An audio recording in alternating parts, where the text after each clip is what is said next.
What's up, everybody? Jason from Straight Edge Knives, and guys, this is the Beretta Knives Tops Knives collaboration, the Borah Peak. Man, I just had to jump right into this one because check this thing out. This is a sweet looking blade. Oh man, look at that jimping right there. Look at those blue G10 liners. This thing just pops, man. I did that little short reel when I got these things delivered. I was super excited, and I'm still excited, and I'm so happy that I'm able to bring you guys this review today of this knife. The Borah Peak, I mean, what you got? Beretta firearms, legendary in the industry. You know, always making high quality firearms. Teaming up with Tops Knives, another legend in the knife industry, making top quality knives. Coming together to make a collaboration knife here for Beretta. This is awesome, man. I mean, this blade is just such a sweet blade. Let me see if I can get in here and get a nice clean shot of it. Yeah, man, this thing is nice. This is actually, set up to be like an EDC style set type of blade. Couldn't spit that out there for a second. But it's got a nice big full handle. Feels really good in the hand, the jimping. But guys, this thing's just sweet. I don't know. I'm probably going to say that 50 million times in this video, but I'm just really digging this, and actually the Crater Moon knife as well. And I'll be doing a full review on that one as well. Two knives, awesome. But guys, this thing is super slick. This was, like I said, designed to be an EDC style blade. We popped this in the sheath, so you got the nice Kydex sheath with the beta loops. These holes, you got enough holes here to where you could add a tech lock or deep carry concepts, pocket clip, ulti clip.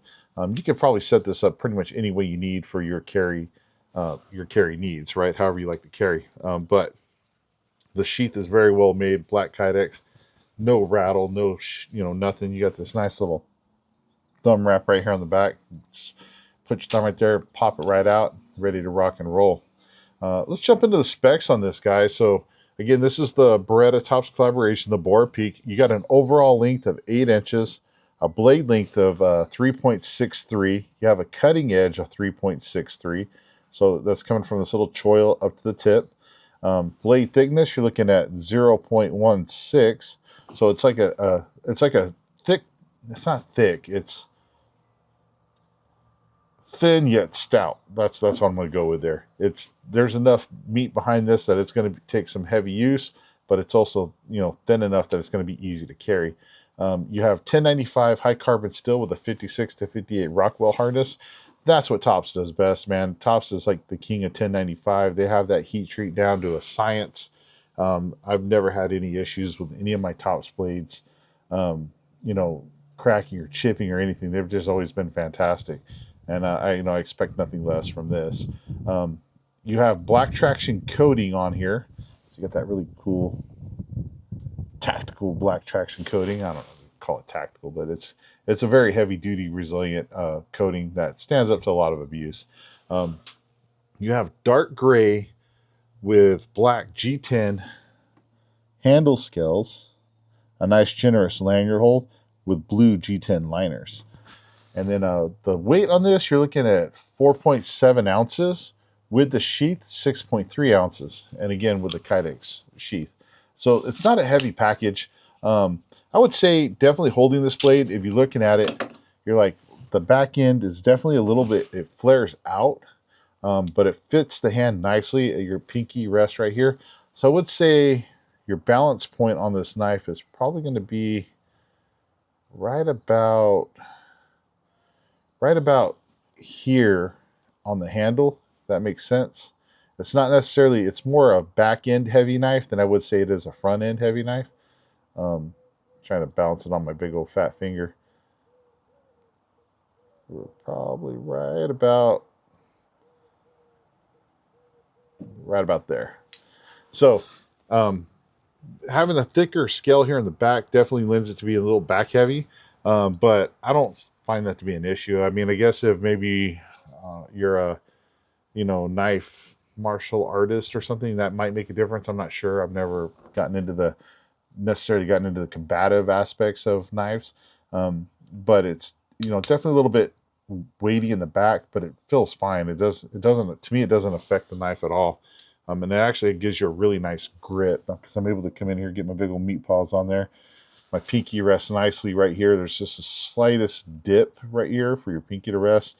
And if you're coming in a reverse grip, this spot right here gives you a nice place to rest your finger over the top. Kind of come in here, so if you got to do some stabbing or, forward and back slashes, you can lock your thumb around here and really, you got a hold of this knife. It ain't going to go anywhere. Feels very comfortable in hand. The fit and finish is fantastic on here. And, man, I'm really looking forward to testing this thing out. So let's head over to the testing area and let's start putting this thing to work. All right, everybody, we're over here at the testing area. We're ready to rock and roll. Let's get to it, baby. Let's jump right into it. Let's get to this poly rope right here. Guys, this stuff is always kind of a pain in the butt to cut. So let's flip this over here and booyah, look at that. Nice clean cut. Now, this isn't necessarily designed to be a chopper, but let's say you had to come in and do a little whip chop with it. Choke back a little bit. See? Oh, yeah, look at that. That was a nice clean cut. Cut right through. One of the strands fell off. Nice clean cut. Let's check out that edge. Ooh, yeah, still nice. I like it. Let's say you wanted to come in and had to do some stabbing and piercing, right? So come in with this nice reverse hand grip. You're able to lock your thumb over the top to help keep your hand from sliding up. And let's see. All right, we got about halfway through. You guys see the tip sticking out right here where my thumb is, my finger is. Let's do that again. Oh, yeah. We got about 3/4 of the way through the catalog that time. You can see tip had gotten all the way to right here where my thumb is. So that's pretty good. Just good penetration, 3/4 of the way through here. That's pretty good. Let's check out the tip and see if we took any damage. Nope, sure didn't. And that's one of the nice things I like about this knife is on the tip here, if you guys look at it, it comes up to that diamond, kind of tapers into a diamond, which lends itself to being a little bit of a stronger tip. It's not as fine of a tip, still super pointy and pokey, but you're not going to worry about necessarily breaking that tip off if you're stabbing into stuff, right? So let's say you had to come in. So we did the yellow poly rope. This is your typical cheapy kind of 550 cord. Like I said, this is kind of designed to be an EDC blade, so this is the type of stuff you're probably going to be cutting. You're not going to be really going out and maybe cutting giant pieces of rope, you know what I mean? But let's say you had to cut a giant piece of rope. Here's a big old piece of that yellow poly rope. This is like the big old, I think this is like 3/4 inch. Let's say you had to come in here and cut a piece of this off. So let's,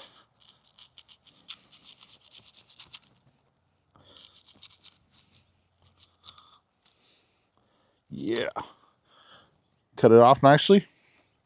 Made a giant yellow mess. Let's put that down on the ground. I don't think we need that. Plug it up the area here. So if you had to cut some thicker rope, you could definitely come in and do that. Whip chopping that yellow piece of rope, you're probably not going to really, because of the lightness of the blade, you're not going to really get a lot of chopping power into, like if you had to whip chop this, but we'll give it a shot anyway, just to see. Yeah, so I was able to chop a good portion of it off, but it's not like that one shot all the way through. But that's also, this blade isn't designed to be, doing that type of work. Like I said, it's more your EDC style stuff or your maybe combatives. I don't know. See, this is how all the cool kids do it? I'm not sure, but I like having fun with it, right? So let's say you had to come in and a buddy of yours, you guys are out hiking, your buddy, your spouse, wife, whoever falls down and hurts their leg or something, right? You got to get their pants off to see what type of injuries they might have sustained. So you can come in here, cut right into there, poke into those pants if you needed to, cut right through the jean material, use it to strip up, make a splint or something that you might need. Come in there, nice cuts. So, cutting fabric and stuff like that, the Borah Peak's going to be able to do that, no problem. Now, let's say you had to come in and stab a piece of fire hose, right? Now, this stuff is cut and abrasion resistant, very tough. Stuff is made to go through car accidents, wrecks, fire, blood, guts, all that stuff, right? It's very tough and durable stuff. So let's say you had to pierce through the hose. Yeah, piercing through. nicely. Let's push in here. Get this up. Oh yeah, cutting right into that. So cut some fire hose, definitely can. Now let's say you're, like I said, your buddy fell down and you guys are stuck out in the woods until you can hike out the next day and you got to make a fire. Well, you got some wood lying around. You might need to make some tinder, some fire curls. So let's see how this can do with some wood processing. So this is a piece of seasoned almond wood. This stuff's tough, guys. It's hard. Oh, there goes a shaving.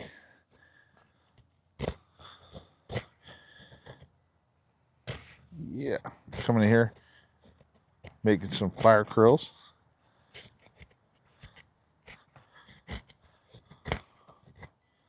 Yeah, can make some fire curls with this. Are they the cleanest fire curls? No, but then again, I'm also using a hard seasoned piece of wood. But could I sit here and make enough of these to start a fire? Absolutely. Let's try something, maybe a little softer piece of wood, right? So let's say, let's get this piece of, there it is. So here's just a kind of a greener, like little piece of wood. Let's say you wanted to come in here, make some fire curls with this. Strip some bark off.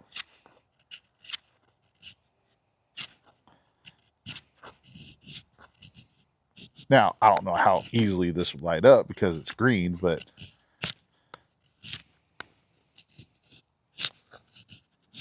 you can come in here and make some nice little curls.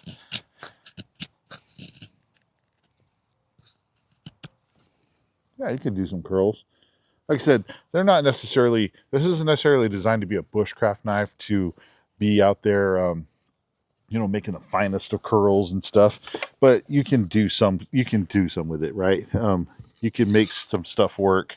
Here's another piece of wood. A lot of it depends on your material.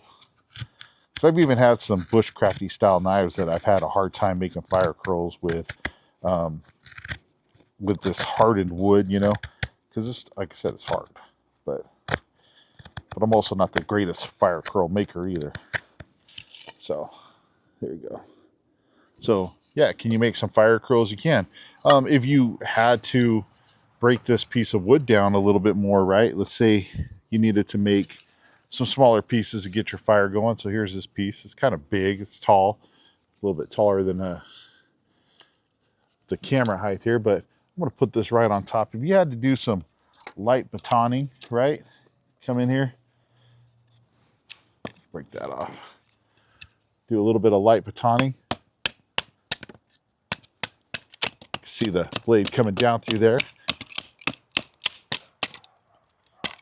Bam. Yeah, split that right off. Not a problem. So doing some light batoning type of work with this, you could absolutely do it. Like I said, it's got a little bit of a thicker spine to it than what you would expect. And so it does lend itself to a little bit of that harder use type stuff. Now, would I say, come out here and be batoning, giant thick pieces of almond wood and stuff, or maybe even batoning the guy right here, like this. Look at this thing. I don't know. I wouldn't necessarily say you should baton through something like this, but I don't know if we can do this. Nah, I can't. This too. Yeah, maybe we can. I'm going to start up here at the top, guys. I know it's a little bit out of a camera shot, but let me get this little baton stick.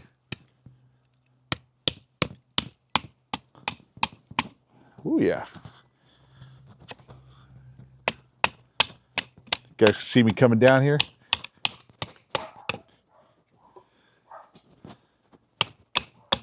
Oop, right into the knot right here. Oop, there goes that. Not bad. So I was able to come down into this knot pretty good. Split that off. Right here's where it kind of cut it off. But look at it. I was able to baton through that decently thick sized branch without a problem. Let's come in here.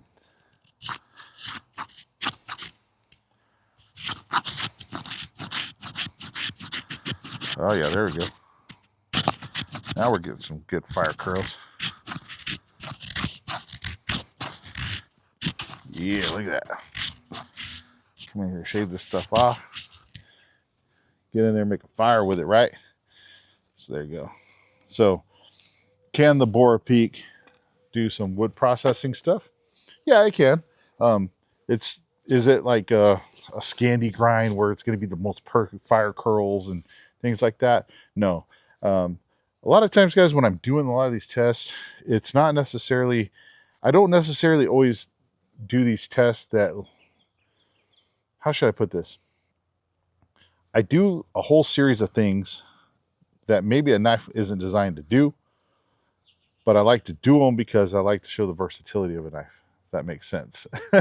um, I've taken, what would be considered combat blades or fighting blades and done these type of wood tests with them, because obviously we're not all going to be out there fighting with a knife, right?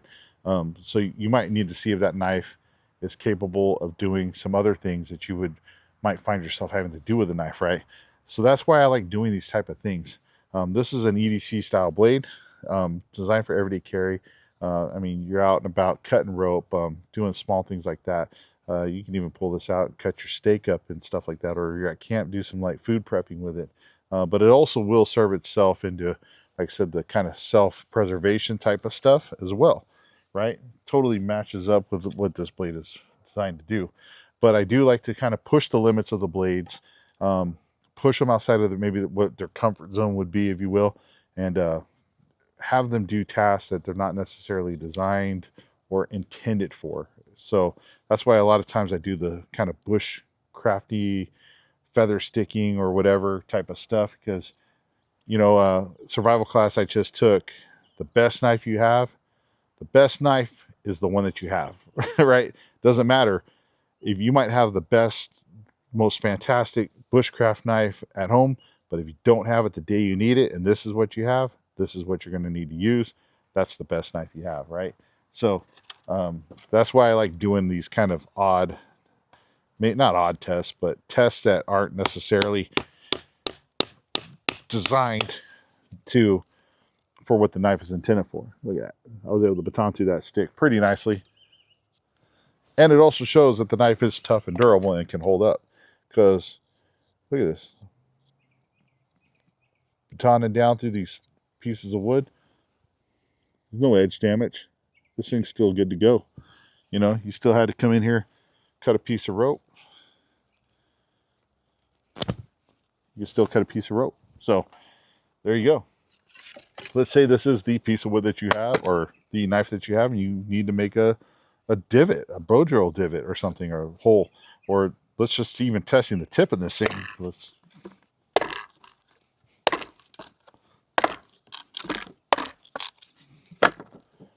Yeah.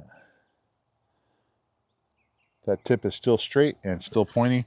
You can see those nice triangular shaped holes that I made in here. Let's put this in here. We're going to test this out really good right here. Let's roll this. We're making a little hole here for whatever reason. But this is putting a lot of stress on that tip and that edge as we're turning this knife and basically drilling a hole through this piece of wood. I think this came off, this is a piece of plywood or something that came off a pallet. So we come in here, dig through, push it, put that pressure on that edge, testing out that famous 1095 heat treat that Tops does. Cranking on this thing, how's it going to hold up, right? That's what we want to see. That's why we do this. I'm not one that typically comes through and tries to break blades or anything like that. I just like to test them a little bit hard though, so that way you might necessarily not have to. And as you can see, I got a hole there. Look at peekaboo, I can see you right there. Drilled a hole basically through this. You see the knife tip right there? So, well, how'd the tip hold up? It's still there. It's still there. It's still sharp. It's still pointy. And there's no edge damage. You guys can see that. So, coming in here, doing some hard stabbing, doing some like cranking on this thing. I mean, it's going to hold up, guys. This is going to do a little bit of everything you need it to do. Yeah. I know I can't keep coming back to shaving like this, but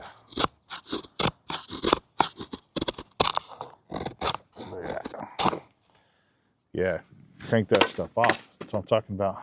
Again, it's not a bushcraft knife, but you can do some bushcrafty stuff with it. But I really, honestly, at the end of the day, I really feel like carrying this knife, you're carrying it for EDC task, cutting cardboard boxes, rope, lights, duty, stuff like that.